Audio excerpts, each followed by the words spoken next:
Alah, seluar tercima berlubang, koyak, besar pula tu.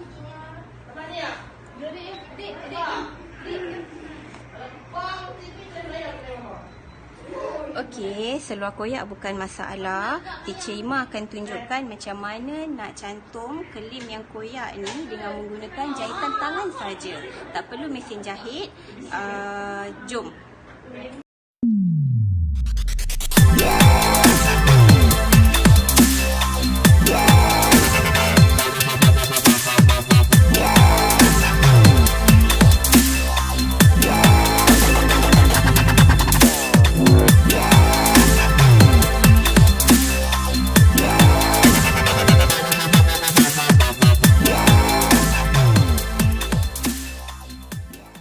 Okey, ini peralatan jahitan yang diperlukan. Kita perlukan benang jahit, jarum tangan dan gunting ataupun snipper.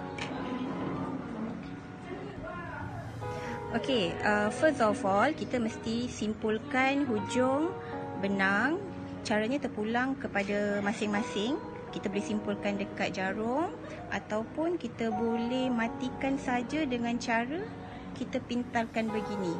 Yang penting benda ni mesti dimatikan sebab kita tak nak bila kita tarik jarum tu nanti terlepas. Macam mana jahitan yang Teacher Ima nak tunjuk? Okay, mula-mula kita matikan jahitan asal pada seluar. Tarik dan tahan supaya benang tidak terikut-ikut, tak berselirat. Okey. Tadi kita dah ke depan, dah keluarkan jarum dekat depan. Kita patah balik jarum dekat tempat yang kita masukkan mula-mula dan kita keluarkan tu, kita lajak sikit ke depan. Nampak tak? Yang ni benang jarum. Okay, kita tarik.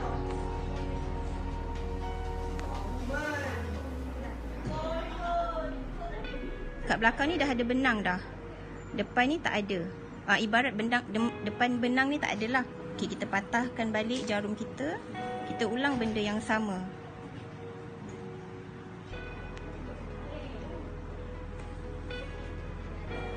Tahan benang yang kita tarik. Okey, kita ulang benda yang sama.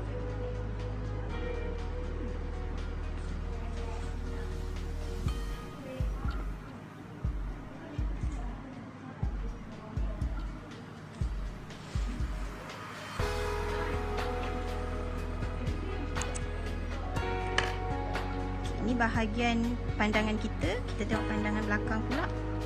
Dia akan bertindih-tindih macam ni sebab kita ada pengulangan kan, kita buat patah balik. Dan kita ulanglah step yang sama ni sampai habis.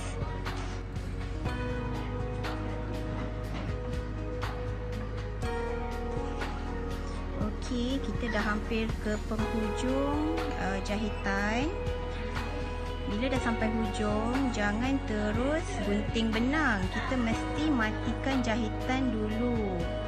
Tujuannya supaya benang jahitan kita tak terbuka. Dan kalau boleh tindihlah jahitan asal tadi kan, yang terputus mula-mula tadi tu. Kita tindihkan dia.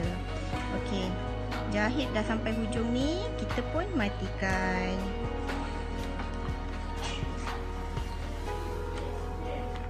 Cara nak matikan, Teacher Ima macam ni lah.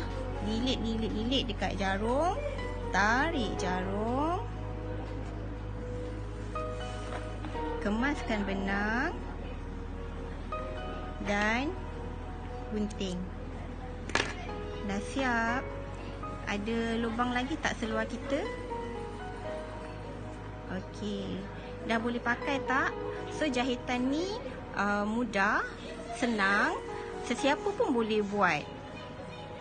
Terima kasih dan selamat mencuba.